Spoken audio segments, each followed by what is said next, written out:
Hello friends, आज के इस वीडियो में हम देखने वाले हैं linear differential equation with constant coefficient में कॉम्प्लीमेंट्री फंक्शन या पूरक फलन निकालना। पूरक फलन निकालने से पहले हमें homogeneous equation and non homogeneous equation जैसे कि समघातीय अवकल समीकरण और विषमघातीय अवकल समीकरण के बारे में पता होना चाहिए। समघातीय अवकल समीकरण किसे कहते हैं? यदि हमारे पास कोई अवकल समीकरण दिया हो और इजिकल टू ज़ीरो हो तो इसे हम कहते हैं समघातीय अवकल समीकरण। एंड यदि हमारे पास नॉट इजिकल टू ज़ीरो, यदि इक्वेशन में नॉट इजिकल टू ज़ीरो दिया हो तो इसे हम कहते हैं विषमघातीय अवकल समीकरण, विषम अवघातीय अवकल समीकरण कहते हैं, जहाँ पर A1 A2 हमारा क्या होते हैं, कांस्टेंट होते हैं। तो CF किसके लिए निकालते हैं? तो CF हम दोनों के लिए निकालेंगे, समघातीय अवकल समीकरण एंड विषमघातीय अवकल समीकरण। लेकिन जब हम होमोजीनियस इक्वेशन की बात करते हैं तो इसके लिए केवल CF ही निकालते हैं, अर्थात समघातीय अवकल समीकरण के निकाला जाता है, केवल CF निकालना होता है। इट्स मीन्स होमोजीनियस इक्वेशन का जो जनरल या व्यापक हल होता है वो क्या होता है हमारा, y=CF होगा। तो जब भी हमारे पास कोई क्वेश्चन दिया हो होमोजीनियस इक्वेशन का तो उसका व्यापक हल हमें निकालना होता है, तो हमें उसके लिए CF निकालना होता है, राइट। और नॉन होमोजीनियस इक्वेशन के लिए हमें क्या निकालना होता है, CF एंड PI, जहाँ पर PI को पर्टिकुलर इंटीग्रेशन कहते हैं, विशेष समाकलन, जो कि हम अगले वीडियो में देखेंगे। और इसके लिए हम जब भी हमारे पास नॉन होमोजीनियस इक्वेशन रहता है तो इसके लिए हमें CF प्लस PI करके इसका व्यापक सॉल्यूशन निकालते हैं हम। तो आज के वीडियो में हम CF निकालने वाले हैं। CF निकालने से पहले इसका वर्किंग रूल भी देख लेंगे हम, लेकिन हम इसे जो हमारा जो जनरल जो डिफरेंशियल इक्वेशन होता है इसे हम कैसे बदलते हैं सिंबॉलिक फॉर्म में, वो भी देख लेते हैं हम। तो सिंबॉलिक फॉर्म में हम देख लेते हैं, यदि हमारे पास कोई जनरल अवकल समीकरण, कोई व्यापक समीकरण दिया हुआ है तो हमें इसका सिंबॉलिक फॉर्म बदलते आना चाहिए। तो सिंबॉलिक फॉर्म के लिए हम क्या करते हैं कि हम x को बाहर निकाल लेंगे और y को कॉमन बाहर निकाल लेंगे हम, dxn, y को कॉमन बाहर निकाल लेंगे हम, 1 कर देते हैं, t की पावर ये 1 होगा, राइट। d की पावर n-1, d की पावर xn-1, यहाँ पर कोई y दिया रहा होगा, राइट, प्लस a की पावर n, यहाँ से हम y कॉमन निकाल लिया हमने, और ये q है तो इसे हम कहते हैं, जहाँ पर हम मान के चल रहे हैं कि d की पावर n और dxn को d की पावर n मान के चलते हैं, और d की पावर dx को हम d मान के चलते हैं। तो यहाँ पर d की पावर n मान के चलेंगे, प्लस a1 d की पावर n-1 और d की पावर nx-1 होता है, तो इसे हम इस प्रकार लिख सकते हैं, d की power n-1, right, plus a की power n is equal to y। ये हमारा कहलाता है सिंबॉलिक फॉर्म, ये हमारा क्या कहलाता है, सिंबॉलिक फॉर्म कहलाता है, सिंबॉलिक फॉर्म कहलाता है। अब हमें एक्सियली इक्वेशन निकालते आना चाहिए। तो एक्सियली इक्वेशन क्या होती है कि जो हमारा सिंबॉलिक फॉर्म है इसकी जगह हम जो d की जगह हमें एक्सियली इक्वेशन में जो होता है हमारा, जिसे कि हम सहायक समीकरण कहते हैं, सहायक समीकरण कहते हैं, ठीक है, सहायक समीकरण। तो जो d की जगह हम d की जगह m रख देते हैं, और जो हमारा q दिया है उसकी q की जगह हम क्या कर देते हैं, ऐसे होमोजीनियस इक्वेशन मान के चलते हैं और इजिकल टू ज़ीरो रख देते हैं। तो q की जगह क्या रख देते हैं, हम ज़ीरो रख के चलेंगे। अभी यहाँ पर क्या रख के चलेंगे, एक्सियली इक्वेशन के लिए ज़ीरो रखते हुए चलेंगे। तो हमारा क्या हो जाएगा एक्सियली इक्वेशन इस समीकरण के लिए, d की power n, right, plus a1 m की पावर n-1, राइट, a की पावर n, ये इज इक्वल टू ये हमारा y बचता है यहाँ पर इजिकल टू ज़ीरो, चूँकि हम एक्सोड इक्वेशन के लिए यहाँ पर क्या चलते हैं, इजिकल टू ज़ीरो लेके चलते हैं। तो यहाँ से हमारा एम की power n plus A N A one M की पावर n-1 प्लस ए की power n is equal to zero हो जाता है। ये हमारा एक्सिलरी इक्वेशन कहलाता है, एक्सिलरी इक्वेशन, जिसे कि हम सहायक समीकरण कहते हैं। तो यही हमने लिखा है यहाँ पर कि जो होता है सिंबॉलिक फॉर्म ये होता है डी की पावर n प्लस ए वन डी की power n-1 A to D की पावर n-2 ए एन, जो कि y कॉमन निकाल लिया हमने, और यहाँ पर ज़ीरो रख दिया क्यू की जगह। तो ये हमारा सिंबॉलिक फॉर्म हो गया। ये हमने होमोजीनियस के लिए निकाला इसलिए ज़ीरो रख दिया था हमने, राइट। यदि हम सहायक समीकरण देखें इसी का, तो सहायक समीकरण की जगह हम डी की जगह क्या रख देते हैं, एम रख देते हैं। ए वन हो गया, डी की जगह एम रखा हमने, ऐसे ही हम रखते चलेंगे और इज इक्वल टू ज़ीरो। तो ये हमारा एक्सिलरी इक्वेशन कहलाता है। अब हम सी एफ निकालना सीखते हैं, राइट। वर्किंग प्रोसेस देखते हैं सी एफ निकालने की, जैसे कि हम कॉम्प्लीमेंट्री फंक्शन, ये पूरक फलन कहते हैं। तो स्टेप वन क्या होता है इसका, तो दिए गए इक्वेशन को हम क्या कहते हैं, सिंबॉलिक फॉर्म में लिखते हैं। सिंबॉलिक फॉर्म हमने अभी निकालना सीखा, डी की पावर n प्लस ए वन। ये हमारे पास कोई जनरल अवकल समीकरण था, इसका हमने क्या निकाला, हमने ये सिंबॉलिक फॉर्म निकाला हमने। इसके बाद नेक्स्ट स्टेप क्या होता है हमारा, नेक्स्ट स्टेप होता है सहायक समीकरण लिखते हैं हम। नेक्स्ट स्टेप में हम क्या लिखते हैं, सहायक समीकरण लिखते हैं, जो कि हमने सहायक समीकरण निकालना भी सीखा अभी हमने। डी की जगह केवल एम रख देते हैं, तो ये हमारा क्या हो जाता है, सहायक समीकरण हो जाता है।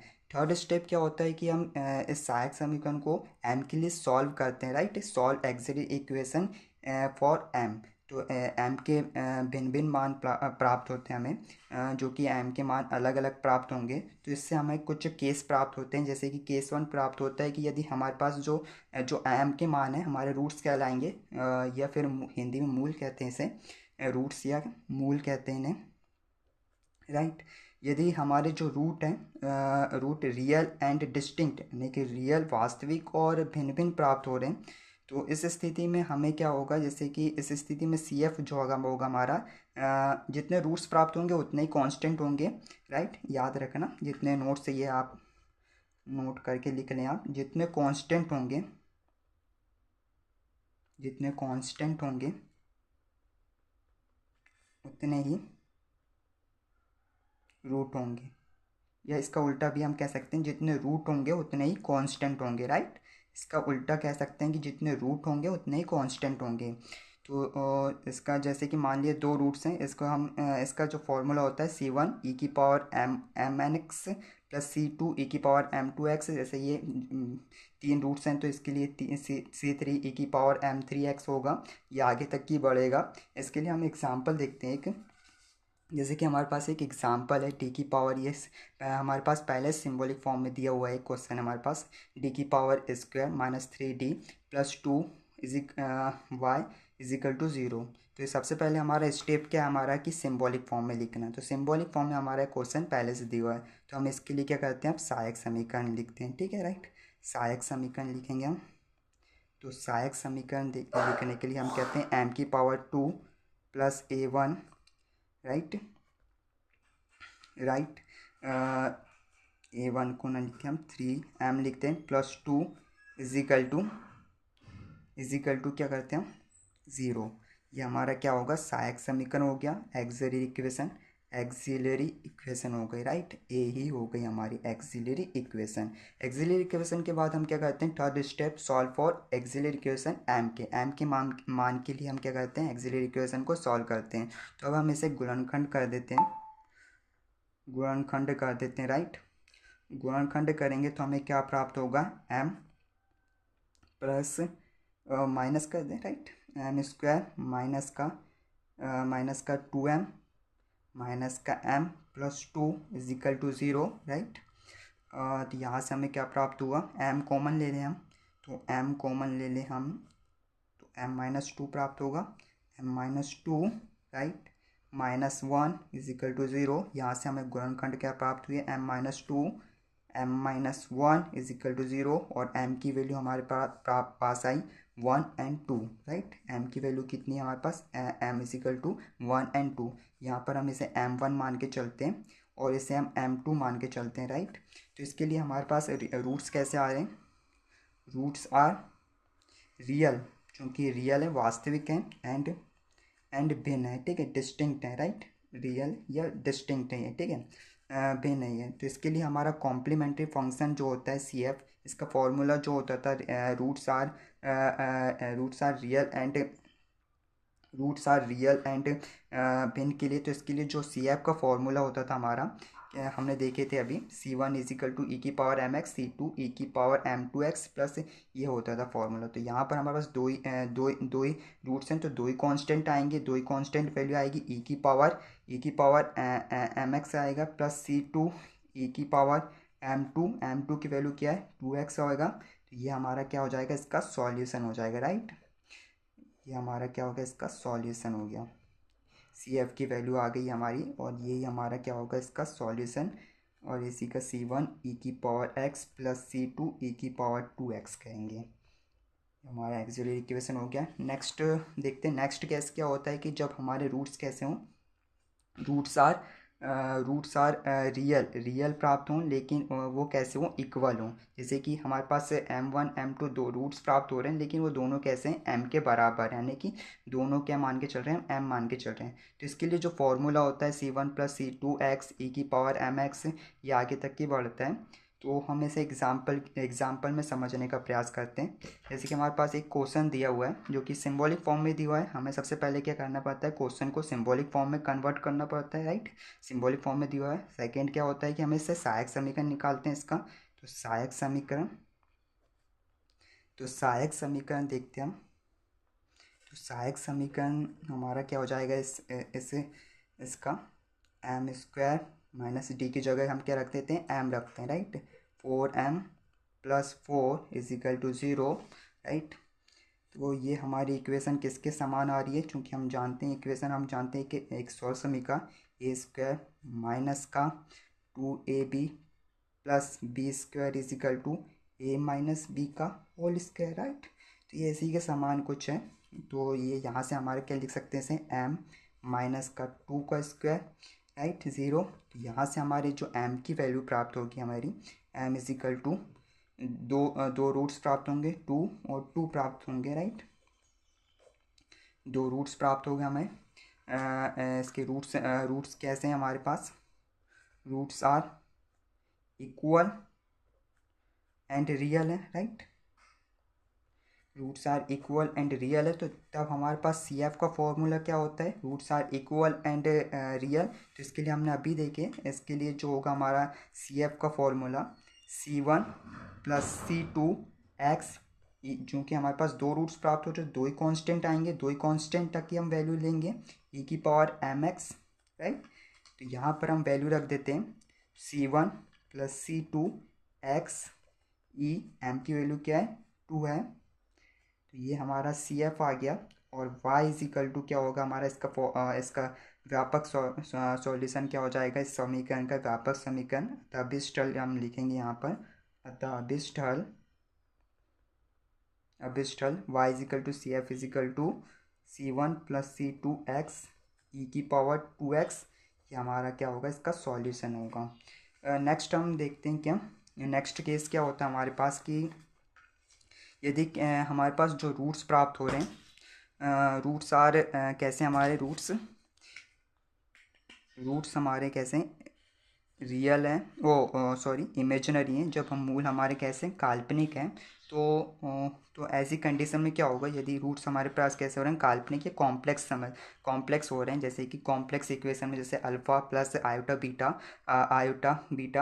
और m2 का जो हमारा दूसरा रूट्स प्राप्त हो रहा है, या अल्फ़ा माइनस आयोटा बीटा करके हो रहा है। तो इसके लिए जिसके लिए जो हमारा सी एफ निकालने का फॉर्मूला जो होता है हमें, ई की पावर अल्फ़ा एक्स, जहाँ पर ये अल्फ़ा की वैल्यू रखेंगे हम, alpha x C1 cos beta x plus C2 sign beta x होता है इसका फॉर्मूला, राइट। क्या होता है इसका, ये फॉर्मूला होता है। तो इसके हम देखते हैं, सॉल्व यहीं पर करते हैं हम। जैसे कि हमारे पास एक क्वेश्चन दिया हुआ है जो कि सिंबॉलिक फॉर्म में पहले से दिया हुआ है हमें।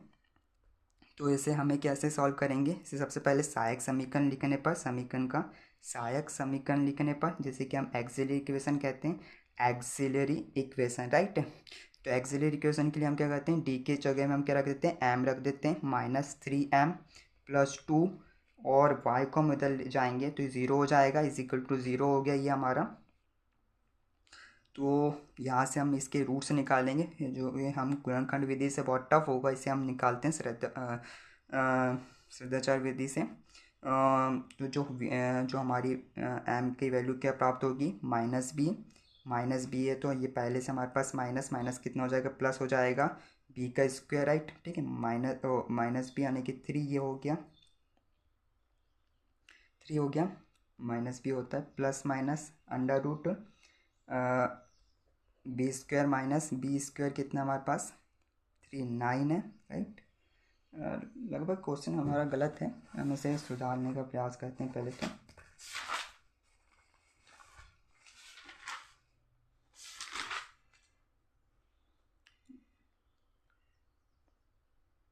जो हमारा क्वेश्चन है यहाँ पर हम इसे थोड़ा सुधार लेते हैं।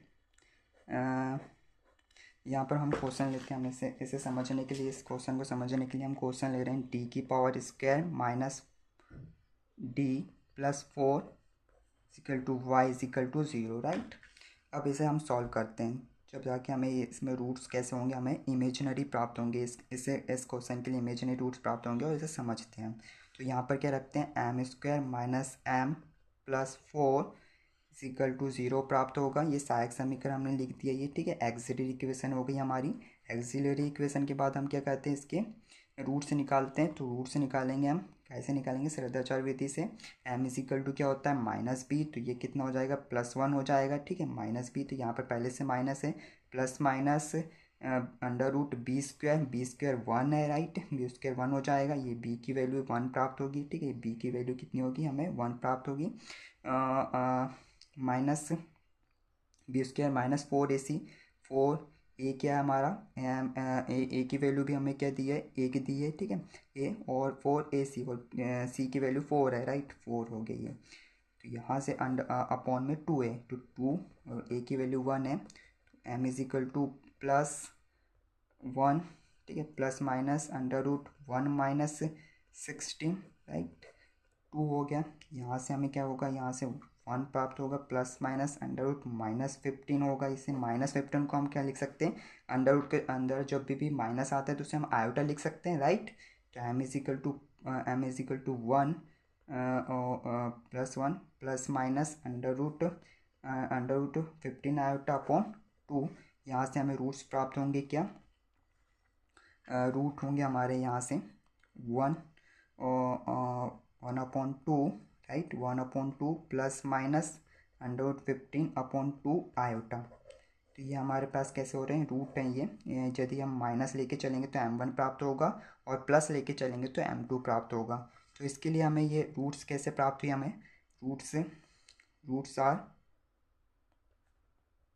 रूट्स आर या मूल भी कहते हैं हिंदी में से, ठीक है। Roots are imaginary, right, imaginary, roots are imaginary. So CF क्या हो जाएगा इसका हमारा, क्योंकि रूट्स इमेजिनरी होते हैं तो इसके लिए CF का फॉर्मूला होता है E∝x।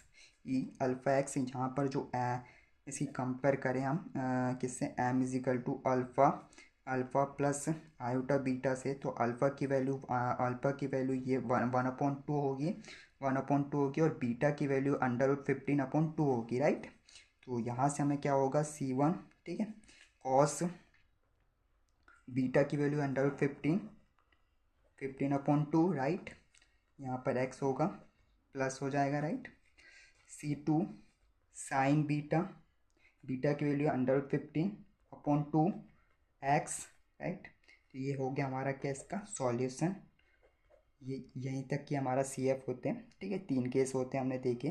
फर्स्ट हमने केस देखा किसके लिए, यदि रूट्स हमारा कैसे हो, रियल एंड डिस्टिंक्ट हो, तो उसके लिए फॉर्मूला क्या होता है, C1 e⁻m(x), C2 e⁻m2x। ये जितने रूट्स होंगे उतने ही कॉन्स्टेंट आगे तक ही बढ़ते जाएंगे, राइट। इसका एग्जाम्पल हमने देखे। इसके बाद हमने देखा क्या, यदि रूट्स हमारे रियल एंड इक्वल हैं, तो तो इसके लिए फॉर्मूला क्या होता है, C1 + C2x, ई की कॉमन होल कॉमन, ठीक है, e⁻mx प्लस ये आगे तक ही बढ़ता है ये फॉर्मूला। यदि हमारे पास द्विघात समीकरण ज़्यादातर आते हैं हमारे पेपर में, तो हम ज़्यादातर दो कांस्टेंट तक की हम लेंगे, ठीक है। तो यहाँ तक कि आपको ये फॉर्मूला याद रहना चाहिए, c1 + c2x e⁻m⁻x, राइट। इसके बाद थर्ड केस हमने देखा क्या, कि थर्ड केस हमने देखा कि रूट्स कैसे हमारे पास इमेजिनरी हैं या फिर कॉम्प्लेक्स हैं, ठीक है, काल्पनिक हैं। जब भी आयोटा की बात होती है तो वो काल्पनिकता समझा जाता है, ठीक है। तो इसके लिए जो हमारा फॉर्मूला होता है, इसके लिए फॉर्मूला होता है e⁻α x c1 + cos βx c2 sin βx होता है, राइट। ये होता है फॉर्मूला। तो ये इंपॉर्टेंट है, याद रखना चाहिए आपको, ठीक है। e⁻α x c1 + cos βx c2 sin βx। यदि आपको वीडियो अच्छा लगे तो लाइक एंड सब्सक्राइब जरूर करें। नेक्स्ट वीडियो हम पीआई देखेंगे, राइट। थैंक्स।